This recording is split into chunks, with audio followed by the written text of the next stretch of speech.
Hey folks, welcome back to the channel. I'm jumping in today with a hashtag called How Do You Tarot, which was created by Lady Knight of Avalon, and I was first introduced to it by Strength Reversed, so I've included both of the video links below. The reason that I was enticed by this particular hashtag is because I thought it would be a nice little summary for how I read tarot presently at the moment, a bit of an introduction for people who are perhaps newer to my channel, and it just feels like a little bit of everything, a bit of my approach, what I do, what I don't do, a deck I'm bonded with, a deck perhaps I'm not, any advice, and it's all summarised really nicely in these 10 questions that I feel I can be quite concise with. So that's why this kind of lured me in, and yeah, we're just going to jump straight in. So the first question is, what do I like about tarot? I really love tarot as a physical tool, materialization of archetypes, an experience, an expression, an extension, and an inspiration in my practice, a practice that I already have, and tools and techniques, beliefs that I already engage with, but the tarot really feels like it significantly enhances this. Because I'm very visual, I really enjoy the reminders too, especially as my memory sometimes wanes from chronic pain and cognitive impairment nowadays. Also, one of the things I find is tarot is just utter nostalgia for me from when I was growing up, and the really good kind. It is only a tiny facet of that, but it's still there, feeding something, you know, kind of yummy. And I don't always have positive associations with early childhood in particular, so I really like to embrace those when I do. I am a bit of an art buff, or bod, whatever you want to call it as well, in as much as I studied art, and I enjoy the many different art styles and expressions just immensely. I am by no means a history buff in terms of art. My retention of that is long gone into sort of psychology, psychotherapy studies, just anything else that I've done since, to be honest. But owning an art collection is an honour. And I really love the spirit of tarot as well. And I feel like every single one has this energy within the deck, something that I only really came to recognise and feel later on. But I love having that spirit and soulful kind of co-creative sensation. And like I said, I love having an external outlet that kind of traversed personal practice and can be something that is a collective engagement for me as well, meaning that I read for others, I share my passion and hobby with others as well. So that's fun. I think we will stop there. Question 2 is, what do you use it for? So predominantly I read tarot for empowerment, emotional excavation and processing, self-development as kind of a supportive extension to the other therapeutic work that I undertake. Less often, but still very, very significantly, I use tarot in ritual work, spellcraft. It inspires other forms of creativity for me, and self-expression, communing with spirits in different forms. I use it for creative inspiration, play, fun, just out and out fun. I think it's really good for that, as well as the serious stuff. Also journey work and meditative work in particular, because like I said, I'm a pretty visual person. I use it to support all of these things in other people as well through the client readings that I do. So all this and more is what I love about it, and that meeting of kind of psychological, magical, soulful, creative and playful realms is what I use it for. All of the possibilities. Question 3 is, what is my go-to workhorse deck? the one that I can read with no matter what. I actually had 3 in mind. I only wanted to bring one out, so I will tell you the other 2 are the Wild Unknown Tarot, which would have been the one that people who have known me for many years would have expected, and then that really got not so much replaced but certainly shared a lot of space with the Brady Tarot, but also the Antique Anatomy Tarot Ephemera Edition, which is what this is. This is the mass market edition, but I do have the indie as well. And this is such an easy deck to read with for me. It's quite spacious. It's boiled down predominantly to the numerology. It's an art form that I really love. And ironically, as much as I love to bounce off of the artwork and tell stories, I find that when I'm not feeling like that, obviously those decks aren't necessarily a go-to. This deck might not feel like that so much, but it traverses that space for me. And so with that in mind, it's more likely to cover me across the board. I've done really enjoyable client readings with this. I still find it to be chatty. So I am very chatty through it still. I don't really notice that I'm missing the card sort of scenic aspect with this particular deck, whereas some of my other Pippish decks I might miss it a little bit more. It really depends. I do a lot of colour play with this one still, but my own relationship with colour, not kind of necessarily like a book set definition. I still really enjoy the symbology used in this. It's very much, like I said, my aesthetic. And I think that despite it being boiled down, as I said, to certain symbols, there's a lot in them. They are things that I recognise in my practice, that I use, even coins. I like that the body parts are in the coins. I think it's a really good reminder that we're not just talking about money, that there are lots to the physical and material realm. There's so much that I get from this deck that I can't really encapsulate it any better than that, but definitely my workhorse, my go-to, one of my top all-time favourites. Question 4 is, what is my most difficult deck to work with and why? I suppose this depends on what you mean by most difficult. So I will say quickly, physically, I can't read with my Pokemon Tarot because it's too big and it hurts my hands. Like, considerably so. But as a lifelong Pokemon fan, it is my one and only collector's deck. It is the deck that I'm happy to own and barely ever use. But assuming that we're talking about readability, it's still honestly the FOF. And the reason that this throws me through a bit of a loop sometimes is the sodding court cards. It's the renames of, I say renames, they're not renames, they're different names to me, which shows you how my brain works. Very, very different names in 2 of the positions, right? So instead of page, knight, queen, king, we've got, I don't even remember, we've got knight, queen, king, prince, that's it.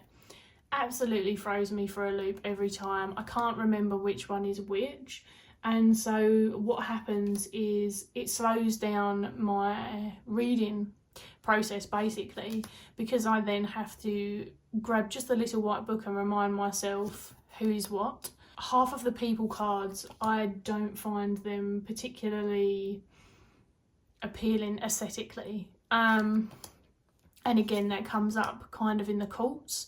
They don't really do much for me, but I really love the colour play in this work. I really enjoy the line work. I freaking adore some of them, but also the minors. The minors are just exquisite in the FOF deck, and FOF is the only used deck by my stepmum and my step-granddad, so there's that as well.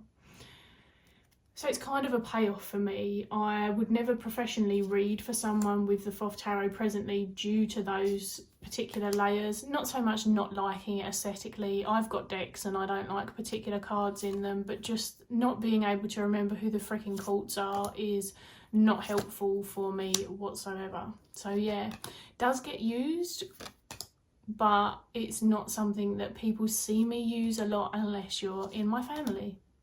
So question 5 is, which deck do I want to study in depth but haven't gotten around to yet? And if you've watched my video, I'll put it in the little cards above or the link below if I remember, but it was a hashtag but discussing my plans for 2023 deck wise. You'll already know that the Tarot of Vampires was in here. It's not that I haven't used it at all, but I haven't used it a lot. It is pretty new to me, and I've heard a lot about the book. I've heard a lot about how it adds all of these really significant layers in, and sometimes I'm really not into that. So not a fan of what I read of Thoth, and I have read several of those books. It just really didn't do much for me, but I know that there are layers of that in this book as I understand it. At least there's definitely a lot of esoteric additions, and from what I have read from the beginning of the guidebook, it did really intrigue me and leave me wanting to study this deck this year. So I now officially have the guidebook out, so I've started to peruse it, and then what I'll do is, once I've read the guidebook once, I will probably go through with the deck and have more of a, what I would feel like is a study process of using the deck and referencing the guidebook a little bit to see if I feel like that actually adds anything into my experience of it. And whether I retain that as well, because of course, if I don't retain it, I'm not going to continuously access the guidebook. Once I finish studying with it, the guidebook predominantly goes away. So yeah, I want to see how much it impacts my reading with and experience of the deck after I've really ingested it and considered some of what the creator has to say. Is it Ian Daniels? I can't remember now. It's not imperative. I definitely could use this deck without, easily, like I said, I have done, but I'm particularly curious when it comes to this one, so I think that that's going to be something I enjoy this year in particular. Yeah, perhaps it'll even be a deck that comes away with me. We shall see. Question 6 is, what is your preferred deck style artwork wise, and has it changed over time? And in order to not avoid answering this question, because I just don't feel like I have one set answer or even several, I'm going to say all of the things that I like about the artwork and a couple of decks just for something to look at, and they are some of my top favourites. I love seeing animals in artwork most of the time, although I do have a tendency towards, I suppose, less cute, less pastel looking iterations of really anything actually. And I do find it easier to say what I don't like artworks wise than what I do, because like I said, I have quite a varied taste in my decks. Definitely even looking around now and seeing everything I own, it is pretty varied. That's one of the reasons that I like to own a selection of decks, because I like to follow my mood. I definitely do have a taste, aside from the animal decks, for the Pippish decks. So you've seen the Antique Anatomy, I've got the Ophidia Rosa Tarot, I've got the Marigold Tarot, I've got the Wooden Tarot. They all sort of fall into that realm as well. Definitely with these sort of decks where I would say there's quite a bit going on in them, instead of a specific art style, it comes more down to nuances. So for example, I've already said about like pastel colours, but I also don't like a lot of saturated and heavily contrasting colours either. So the more colours that are utilised in a deck, the more muted I prefer them to be. Not washed out like pastel, but just muted tones, which I think the Brady Tarot is a really good example of. This is my kind of vibe. This is ideally as colourful as I get, other than perhaps a few. But yeah, so that's kind of a preference that I had noticed in them. I'm definitely into the whole tea-stained vibe, which again, lots of the decks that I have already mentioned are a great example of that. I love line work and very specific uses of colour with very otherwise monochromatic decks. Again, this is one of those art styles that I really enjoy. I think I've said before, I like the fact that it feels very sketchbook to me. It's kind of nature, but with the artist's own flavour to it. And then one of my all-time favourite art styles, which I feel like the Woodland Warden's Oracle, I can never say it, is a really great example of this. Is like that natural history type artwork I often used to see a lot of in my reference books and encyclopedias as a kid, before people started leaning into photography more. So if I had to pick an all-time favourite, this is it. But like I said, very, very varied. I will, even whilst fussy, enjoy some photography and some collage. This Fallen Angels is another good example of that, but I am particularly fussy with them and I don't have anywhere near as many. I know that that's not a direct answer, but it's really just because I didn't have one, so I figured I would offer something. It says, which question would I never ask the tarot, for number 7? And I don't believe in fixed outcomes, and I'm sure that lots of people happily read these kinds of questions even if they don't believe in fixed outcomes. But because I don't ask for fixed predictions of anything, or predictions of anything like that in that vein. I certainly don't want to ask about when someone will ... enter the thing. So it could be death, it could be something around their health, it could be something around children and fertility. To me, the when, as Amy called them, the when questions, which is a great summary of them, they're such an emotional investment. And because I don't believe that there can be a fixed answer for any of those things whatsoever, there's no point me reading on that. Like I said, it might be a part of someone else's belief system, but it's not mine, so it makes no sense. I would never ask those questions for someone else. I would never ask them for myself. And also, I have seen the damage firsthand of when these questions have been answered and the things don't come to pass, and there's a massive amount of grieving and things that are around that. Or if it's not something that feels inherently good for the person, there's a creation of anxiety about this thing that they've been told is going to come to pass, and that has a knock-on sort of domino effect running up to that. Again, all outcomes that could happen with any type of reading, but like I say, those when questions, as Amy put it, they don't work for me. I don't believe in them, so I don't ask them. Question 8 is, when I read for myself, what do I look for? What kind of questions do I ask? Predominantly open-ended, so something often inspiring action or a path or an invitation, something that I can work with past the experience of just pulling the cards, so often very guidance based. On the other side of that, there is also the reflective question, so when I'm really like looking to process something and sit with it and be present.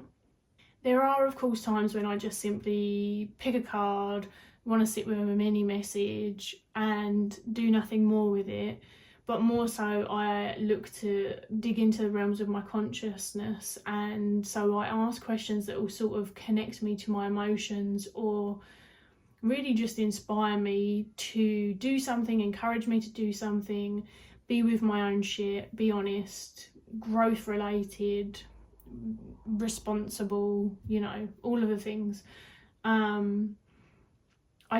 When I ask questions, the reason that I ask open-ended is because I'm not looking to be given a definitive answer, and I'm not looking to know ahead. I also don't want to simmer in an experience that I'm in if it's not helpful for me, which again is why those action-based path questions are very helpful. So instead of asking when, I might ask how. How can I support myself in getting this job? And then I'll read the cards and look at them, and then I take actions and paths away from those and continue doing the work beyond the tarot. So that's kind of what I mean, just as an example. These are all separate from my other uses of tarot, of course, but they're not reading based.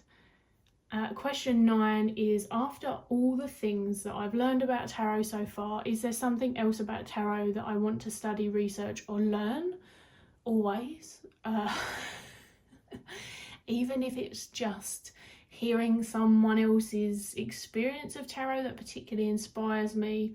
So I will take up the odd tarot course when I can afford to. I like to have big gaps in between that, but I will. The one that is sort of out there on the horizon is actually Marseille studies, even more so. And what I mean is, I've already done some Marseille studies, and I've read some books that are a really good collaboration of traditional Marseille but also numerology. Now, the numerology work I've done far more on, and I have a very solid integrated approach that I utilise every day with my reading style. But when it comes to actual Marseille and the very purist form of the system, I feel like I have more to learn and experience. I would like to be able to read in the traditional way, just to be able to have tried it. In a similar way where I've kind of tried that with Thoth twice. It wasn't for me. I didn't enjoy it. I didn't continue to pursue it. I still use my Thoth tarot, but any Thoth purist would quake in their boots because I don't know the system in a deep enough way to read the Thoth as originally intended and created. And that doesn't bother me at all. But with the Marseille, I'm quite intrigued, so I think that would be fun. And question 10, which is the final one. What advice would I give someone who's just starting to learn tarot? I think I said similar on my live chat with Julie of Peekaboo Rose actually, but it feels like the best advice that I could give anyway, and something that I wish someone would have highlighted for me, because it's a little bit of a nuance in that I would encourage you to explore different ways of learning until you find the ones that you enjoy, inspire you, and the ones that stick. And the reason that I say this, it probably sounds really obvious, but a lot of advice can come down to just the type of deck. I will speak to that in a minute, but also like some people are shit at journaling, for example. So telling them journaling is a necessity part of the learning process forces them out of their natural learning style. And I'm not saying that they should never try it, but like, you're starting out. Keep it fun. Keep yourself wanting to come back. And also don't be afraid of actually using the deck just because you're learning, because we definitely learn through actions. Theory alone just isn't it. At least in my opinion, theory alone will just never account for experience. So play, explore, have fun, and lean into your learning styles. Kind of like that weird test they used to give us at school, but then they never did anything with it. Like, are you a kinesthetic learner? There's a lot to access out there. So if you learn from listening, or listening and doing along as you listen, podcasts, audiobooks, or just listening but not watching YouTube. If you're very visual and you like things like notes and flashcards, you could make some. You could even get a cheap deck and modify it and write your own bits and pieces all over it. Lots of people do that. If you're a book reader, get to the library or buy some if you can afford to. Like, I would try all of those things, try the journaling, try the different methods. Some people prefer to read with one card at a time. Some people would argue that 3 cards helps you learn to read them together more. Like, just see what types of learning that fit you and then start leaning into those, rather than just forcing yourself to do one approach right off the get and feeling sort of stagnated or confined by it. And just to quickly talk to the deck portion of it, I know it's sort of a second bit of advice, but it does feel kind of important still.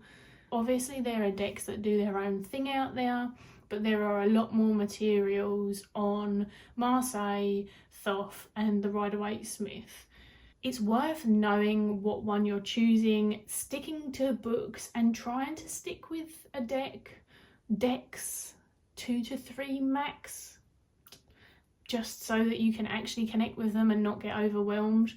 But you know, at least having one that's quite traditional to that approach and school of thought, I feel like that would really help, because it's fun to know all of the things, but you can't start with all of the things usually. Why make your life more difficult? So that's just my little advice. Take it or leave it. That is me done. I would love for more people to get involved in the How You Do Tarot. I haven't seen any other videos actually other than the 2 I mentioned, so that would be really cool. And like I said, it's kind of it's a nice way to cover some old ground for me, because I've been on YouTube for a while now, and have a little update. So yeah, thanks for hanging out and I'll see you again soon. Bye.